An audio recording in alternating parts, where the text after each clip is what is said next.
Thank you. It's great to be here. I'm not going to talk about AI at all. The only thing I use in that AI will be a couple of generated pictures. So what am I doing here? I'm answering the challenge that was introduced by Vlad in his introduction. He called out to bring us use cases and show us what's happening in the real life so that testers could be prepared for it. So here I am. I brought you a couple of use cases. Let's see what we can do about that. This presentation is going to be about EDR Killers. And this is the rough agenda that I'm going to talk about, not necessarily this one. First of all, what are EDR Killers? For some of the old timers here in this room, this is what we used to call AV killers. What they do, kill AV products, protected services. But nowadays, the trendy name for AV products is EDR. Just to show how trendy and flexible I am, I'm going to use. So I'm going to talk about how these EDR killers work, how they are being used, who are using them, how to defend against them, and maybe a little bit about how it is relevant to testing. But first, a little travel back down the memory lane. 2008, a jolly group of people, young security professionals, gathered together in Bilbao to kickstart what is nowadays known as AMTSO. Some of those are still in this room. Hi, Liz. So, we were so beautiful back then.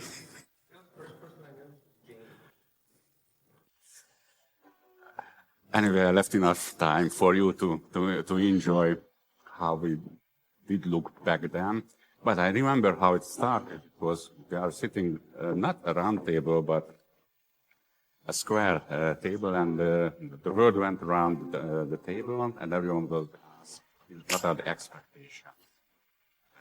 Of course, Igor Mutik became a legend by standing up and saying, I'm Dr. Igor Mutik, and it will fail. And we failed to fail ever since. My take on this was, I said I was working for a food company. And we really don't duplicate our efforts working on protection that is protecting our users, and also in parallel working on performing that. So I was hoping that we can in case change it so that by giving better protection for our users, we already have the test result. And still why I'm here. At the end, the deployment and execution of the ransomware is just a couple of minutes. It's an instant. But to get to this point, all the preparation is done and has to be made. And a crucial point in this preparation phase is disabling the protection. Hence, the importance of EDR. Why is it important? Because unlike the popular belief, security solutions are quite effective in stopping the actual ransomware encryption process. And this is something that the criminals also know, and they don't avoid and not give a chance for the security solution to protect against the ransomware attacks. So they try to bypass the protection, and they are having a couple of different approaches, and they're using all of them in real-life attacks. One of them is they are looking for unprotected endpoints in an organization. Surprisingly, in almost every organization, there are endpoints where the security protection is not installed or critical elements are disabled. And that's great for the attackers because they go there, infect those endpoints, and initiate remote encryption on the shared network resources. And the other approach that they are doing, they are using these EDR killers to disable the security protection. What have they got in their hands to achieve that goal? Quite a lot. There are legit removal tools that can be used to disable the security protection. Some security products have uninstallers that disable or remove themselves or competitive security products from the endpoint during the installation process. There are public domain tools available on GitHub. And in the past years, these legit removal tools and public domain tools were quite popular with ransom. They are still using them, but they move to custom-made tools. Either they are building it themselves or they are purchasing them on underground marketplaces. And also there are some secret recipes that they are working about. I don't have time for that. So let's start with the legit removal tools. There are specific security product removal components by some security vendors like AJAR by Boron or Killswitch by Komodo. These are all seen in real-life attacks. Also, we have a Sophos Zap tool that disables our protection, and the criminals know it, and they are.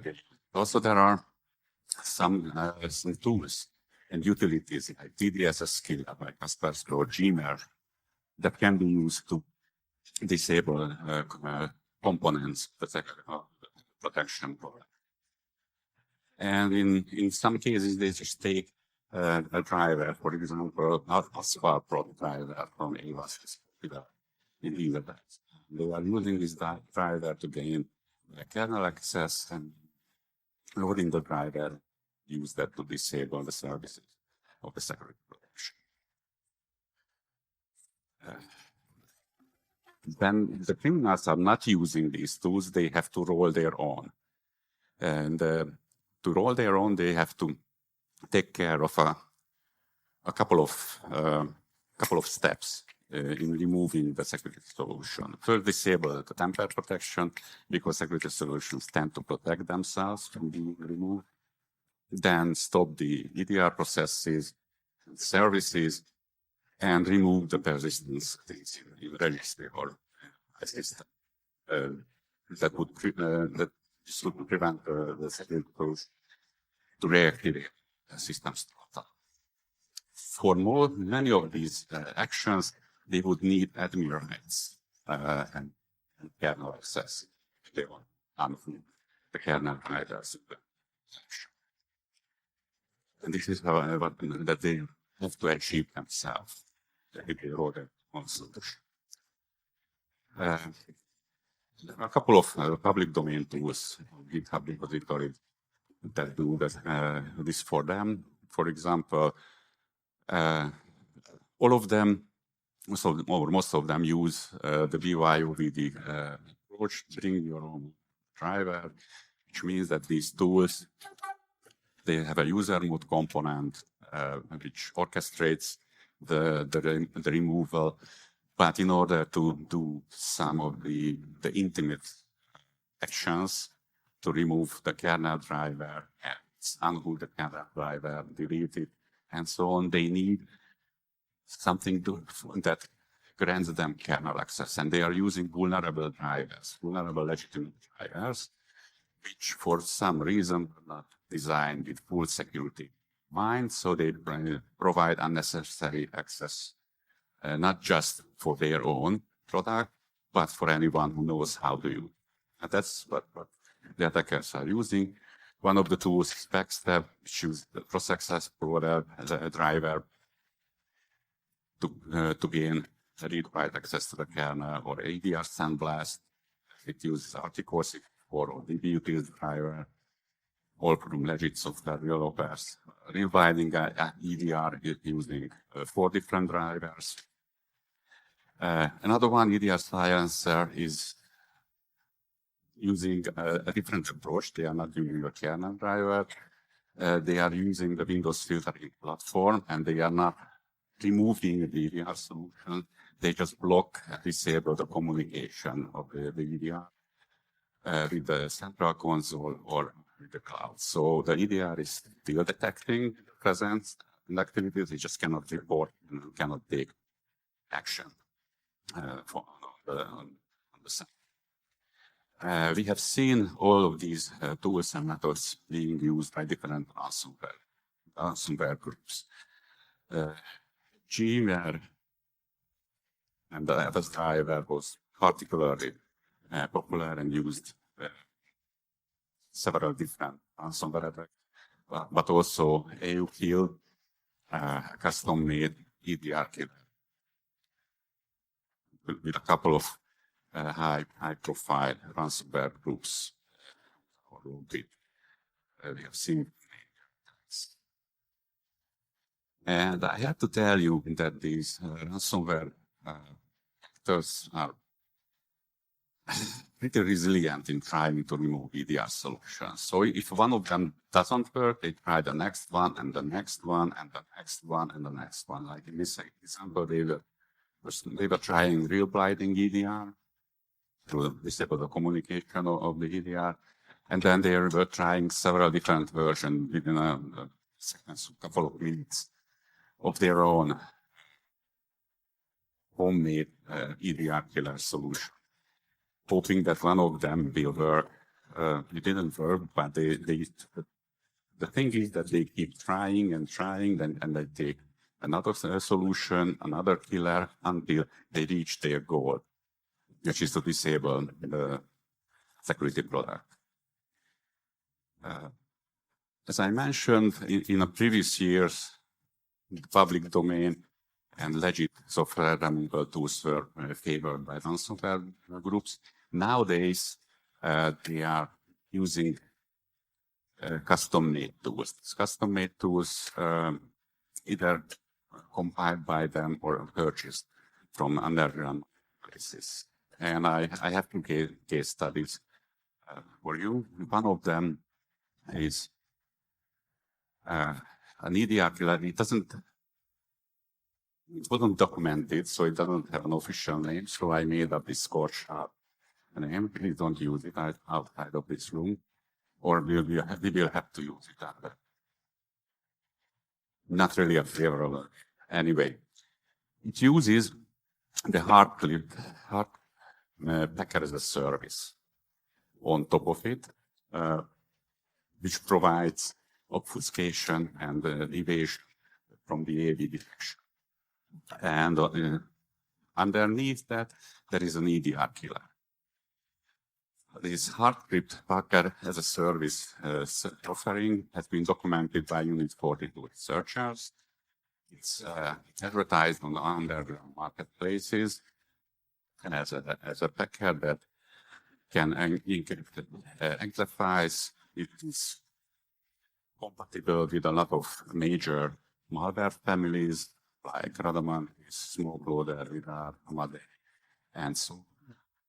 The pricing is friendly, $20 per sample, per grip, and it is advertised by a handle or persona called Hardgrip, and the name that was given for this.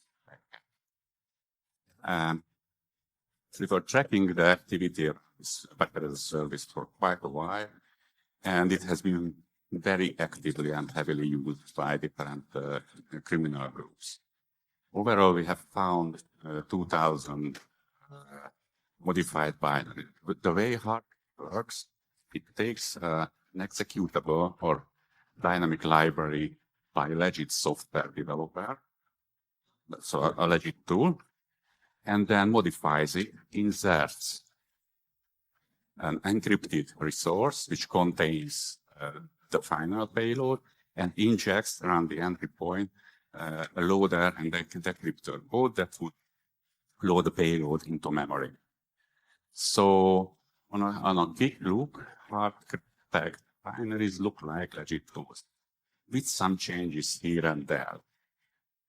And also overall, there were over 2,000 of these modified legit components, and from a wide range of software developers, where 230 were used in this malicious.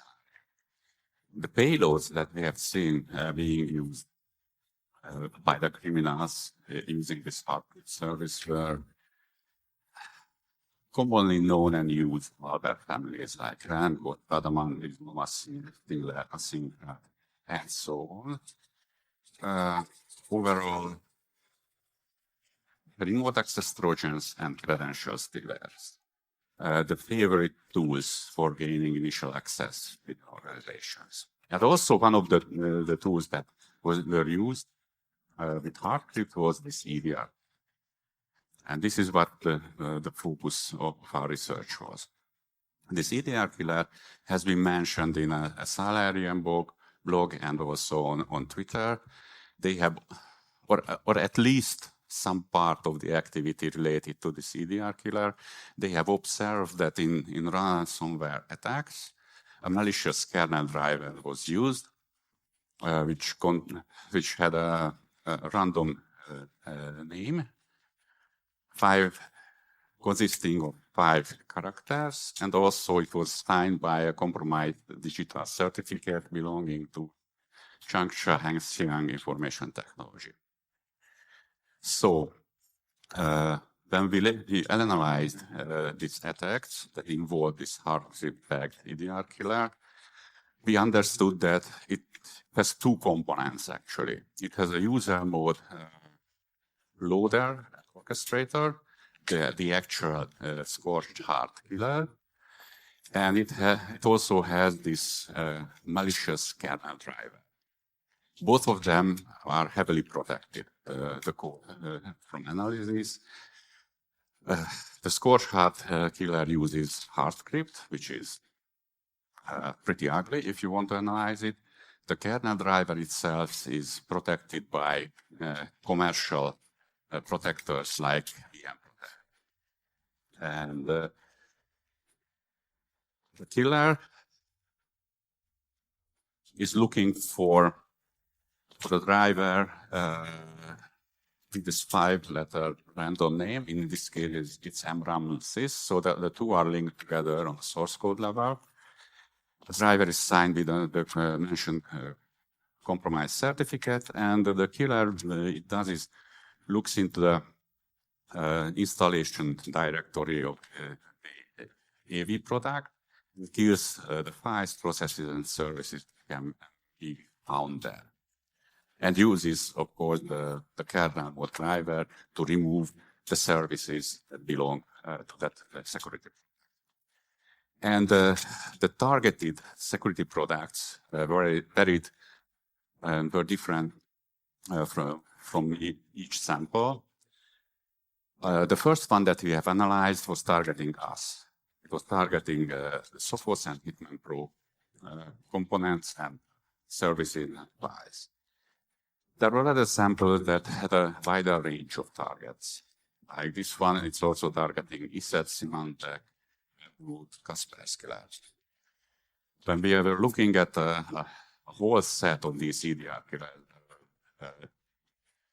many samples that we could identify and collect, we found that, cumulatively, there are about 15 security products that are targeted. Each sample had a certain combination of these products. If you have a security solution and you're not in this list, you don't matter. At least not for the attackers that were using it, because their targets are not using your solution. So for each target, they had a custom-made EDR killer, which was targeting the actual protection within that organization, or that is our hypothesis. Looking at the signature of the driver that it's using, in order for a kernel driver to be able to unhook a security solution, it has to be loaded by the Windows loader and granted all these permissions. For that, it has to be digitally signed. And we found that it was signed by this outdated digital signature for 2000. Again, these examples are coming from real-life attacks that happened last year and this year. So it's a very outdated driver. What is the point of using an outdated driver? It doesn't make much sense at first until you realize that it is well documented, at least for the criminals, method to use these retro-signed drivers in EDR killers, because they can manipulate the system time, rewind the system time to the validation period of the signature. They also hook some of the Windows functions so that it would not recognize that the time was rewinded back. And thus, the driver will be properly loaded. Also, another advantage of using this old signature, that nowadays, for a kernel driver to be loaded by Windows, it has to be countersigned by Microsoft, except if the driver was signed before July 2015, which is the case in this case. This is the reason why these way outdated digital certificates are used in signing the malicious kernel drivers. The kernel driver itself has been described by Elastic researchers and another publication. It has a funny names like Abyss Worker, Poor Try, or Burn Cigar.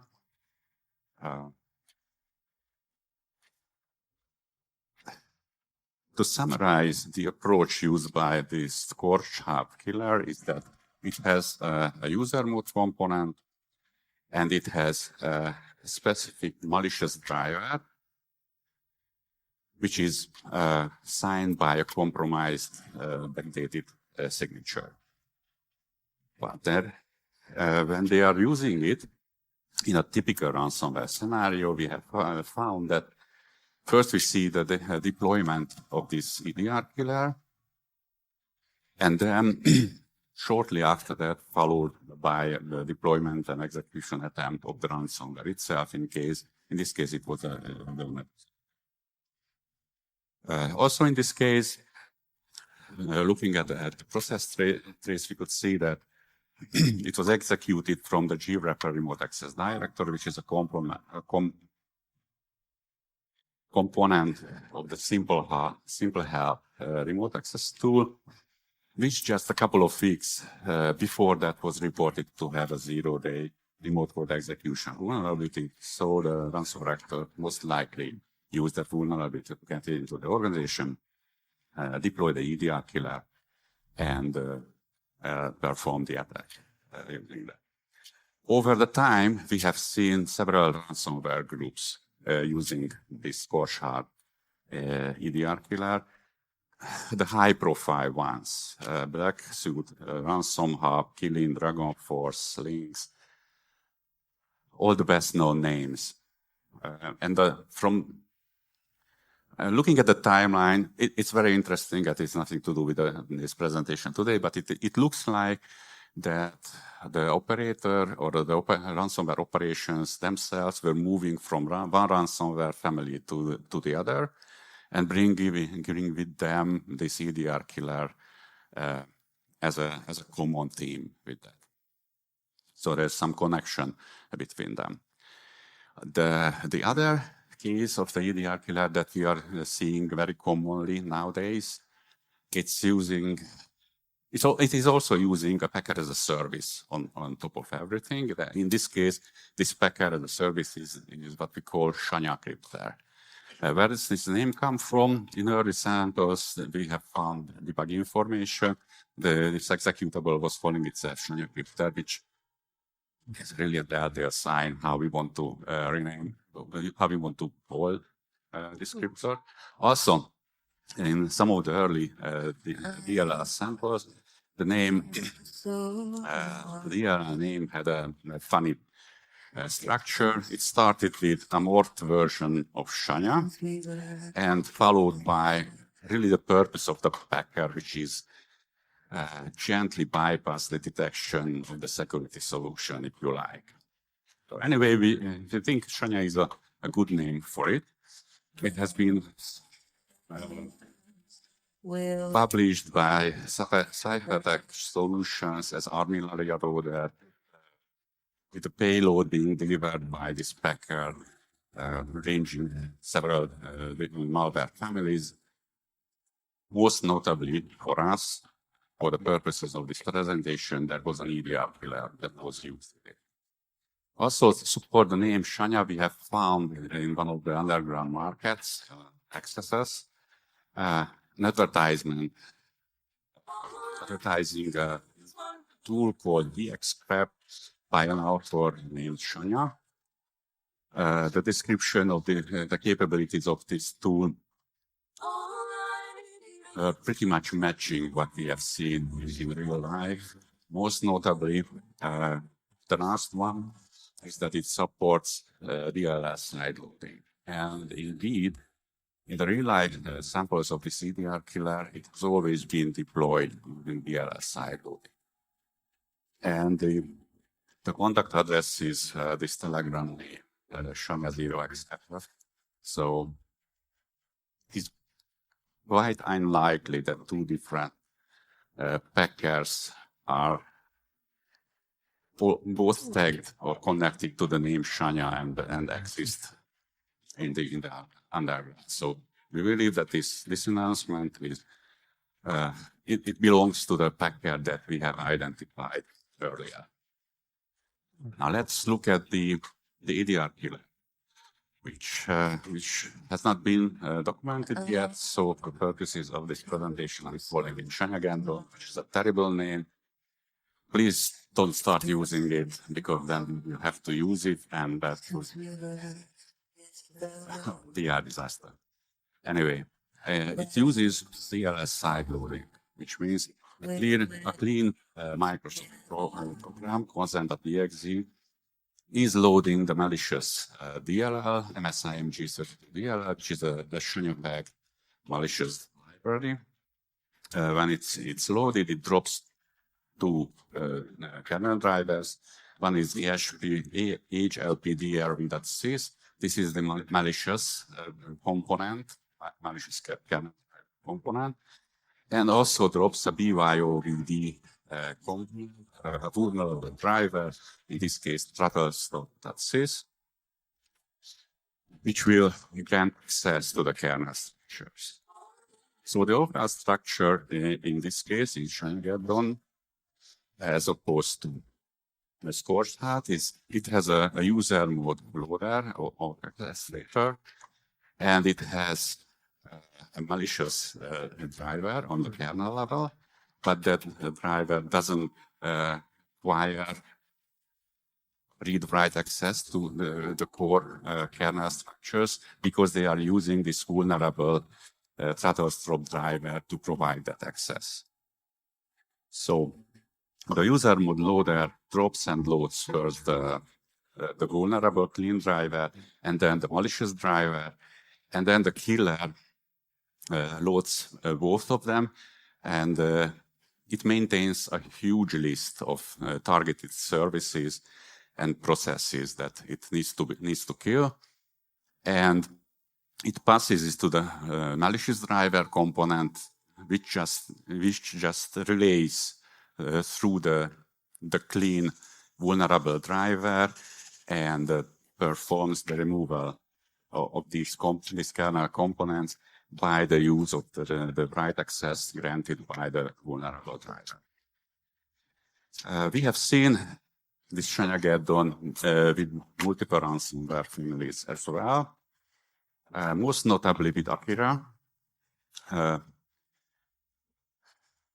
Some components of the EDR killer has been described in this GuidePoint blog. They observed in the Akira attacks that was using a SonicWall zero-day RC at the day, and the they could see that these two drivers were dropped on the system, but they didn't mention the user mode main orchestrator, the EDR Killer. It has been actively used since the end of April, the last attack that we identified using Shanyageddon and confirmed to be related to a ransomware attack was last Friday. So it is happening. Most of the time it's used by Kira. Killing is also a popular choice for them, this skill. Okay, so let's go over to the protection side, because we have identified a couple of behavioral patterns that are used during this attack. For example, side loading, in the case of Shanyageddon, disabling the EDR services, or loading the rootkit or kernel driver components. These can be tackled by several different layers of protection in a contemporary antivirus solution: static behavior, tamper protection. What is our approach in the detection? So we have a lot of static detections that are covering this EDR killer. For example, we detect the user mode killer. Fortunately, both Rcrypt and Shanya are only used in malicious. We have not seen any legitimate, benign software product being protected by them. So we can just blacklist those packers. That's good for us. We can also detect the malicious kernel driver, and also in case of the scorched hard approach, when they are using their own malicious kernel driver signed with the compromised signature, we can blacklist and detect this compromised signature. We have a huge list of these compromised signatures, not only from the ransomware, from all over the threat landscape. And if we are detecting them, we are stopping the execution and blocking it. In the case of the abused, vulnerable, legitimate driver, the BYOVD scenarios, we need a more gentle approach. We cannot just blacklist and detect an FS driver, because that would be first of all, it would affect a lot of customers, because it's a popular product and it's used all over the place, and also be a disaster. So what we are looking for is we are looking for occurrences that does not look a natural use of those tools and drivers, because they have been renamed. One of the notorious renaming is to kill an EDR solution as Sophos.exe.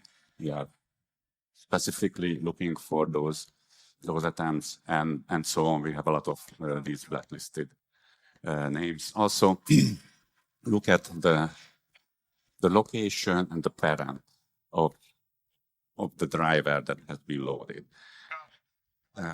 So, for example, in the earlier example of the Avast driver, if it is dropped and loaded by an Avast component, then it's okay.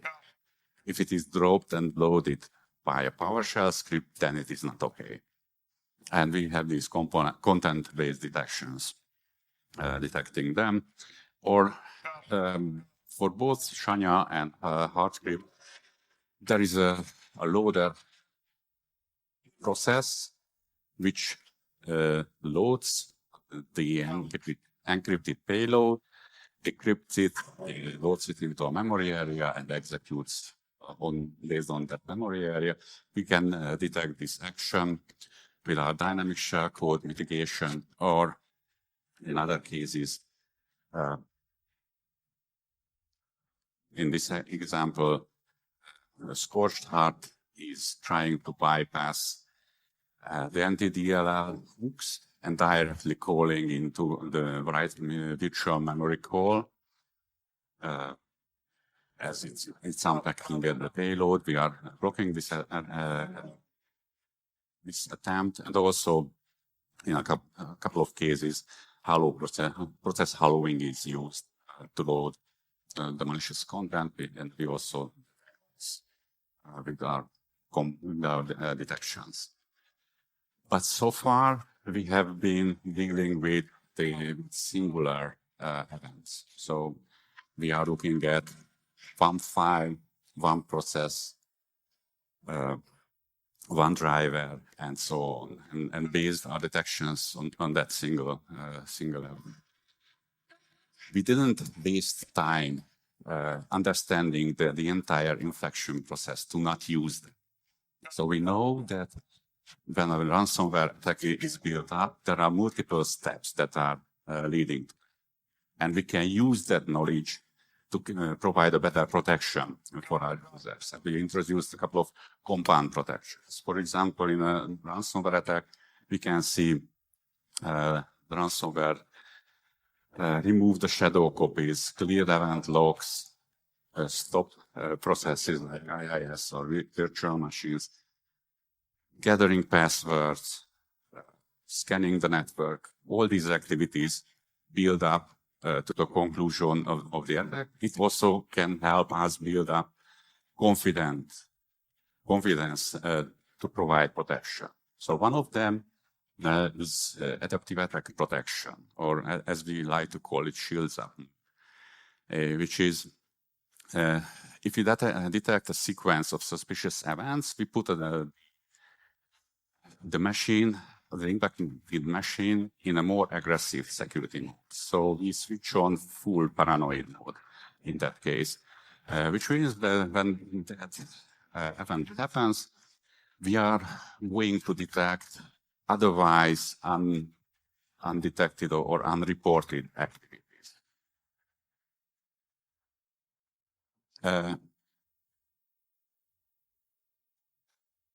We are targeting the scenario when a threat actor starts to go through the infection chain and starts to kill the EDR process, scan the network, collect information, do lateral movement, and so on. Exfiltrate data, and so on. If we can confirm that this process is actually going on, we can harden the system. We can activate or otherwise weak or not reliable false positive proof detections so that the attacker's further attempts will be blocked with the hope that the user gets enough time to clean the system while we are blocking the ongoing and successive attempt by the attacker. In a typical scenario, after an attacker gains initial access to the system, at some point we detect that something suspicious is going on, go to shields up mode, and start blocking everything for a certain period of time. That certain period of time is configurable, usually 24 hours. This is how it looked like in an actual real-life ransomware attack. It was, I don't remember which ransomware was it, but first it started obviously with an EDR showing up system, and then a couple of minutes later, the attacker enabled clear text password saving in memory for later dumping and extract credentials to the system. Just the presence of the EDR killer or just the enabling of the really clear text passwords is not enough to declare that the computer is under attack, because you would be surprised suspicious things users are normally doing on their systems. Combining the two, we can be confident that it is an attack. AAP mode clicks in, and from that on, what you see in this timeline, every detection that is disrupt, whatever, that's our paranoid mode detections. We would normally wouldn't detect execution of any text. But in this case, we assume that is granting the attackers are trying to get remote access to the attack system or are cloned, but in this case, we assume that they are trying to exfiltrate data. So this is how we are trying to protect the user. Once again, this AAP mode is for the MDR and SOC teams so that they can react and remove the attacker from the system. The user doesn't see much except that there are a lot of warnings for them. For the individual users, we have this critical alert warning, in which case we are showing a very clear message to the user, which says, you're under attack. We are still protecting you, but better hurry and do something about it, or you will be in a big trouble. How it builds up is similar to the AAP. We are evaluating what happens in the system. In this case, there was this enabling of clear text password saving. After that, advanced port scanner was detected, and then came the EDR killer detection. When we reached this point, we were pretty sure that the user was under attack, so our automated system kicked in and gave the user this critical warning showing that you are being attacked, do something about it, you'll be in big trouble.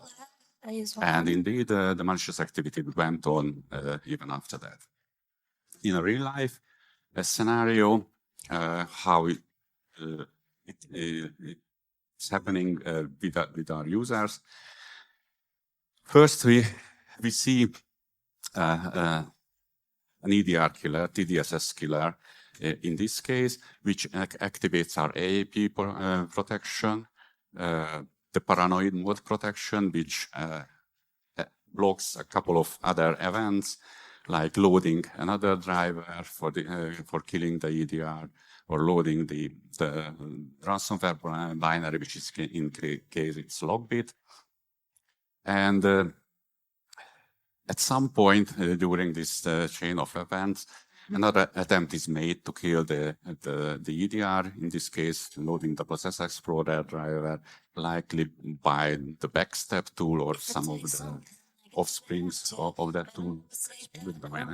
So at this point, we initiate this critical alert warning, and the user is clearly informed that an attack is going on. So, to wrap up the end of the presentation, look into the magic mirror to see what's going to happen. The criminals will come up new ways to kill us, as in security products. We keep inventing new ways to detect them. Okay. We will also use every method to protect our products and our users. That's good. If we score better on tests, that's a bonus. But our main objective is to better protect the users. And I'm here giving you these presentations because I very much hope that it will be considered and it will somehow involve in tests, so that our efforts to protect the users will result in tests showing us that we can provide a better protection to users. Anyway, it's a never-ending war with little satisfaction for us, because we know that it keeps going and going. So how do I think the testers should take this into account? I'm so glad that I don't have to do anything about it or plan that for them, because it's not a trivial task. If they are doing a real-life ransomware test, I believe that it is a miss if it's not taking into consideration the EDR killers, because that's happening. If they are using an EDR, a real-life scenario, which means that at the beginning of the test, they keep trying different EDR killers until they manage to disable the protection, well, then it slides out for the security product. It's not a very meaningful test. So I still believe that the resilience of the security products should be measured against this EDR killer attack. It could be a complementary part of the test, as we have already reached to the point that that false positive tests are an added information to every malware test. So I would say that looking at the testers, consider, especially if you are doing real-life ransomware tests, consider measuring the resilience of the solution against this killer attacks. I really have no idea how our product will fare. I'm very much hoping that because they have invested a lot of effort into it. But I would be very curious about the results in your. And that would be, thank you very much for your attention.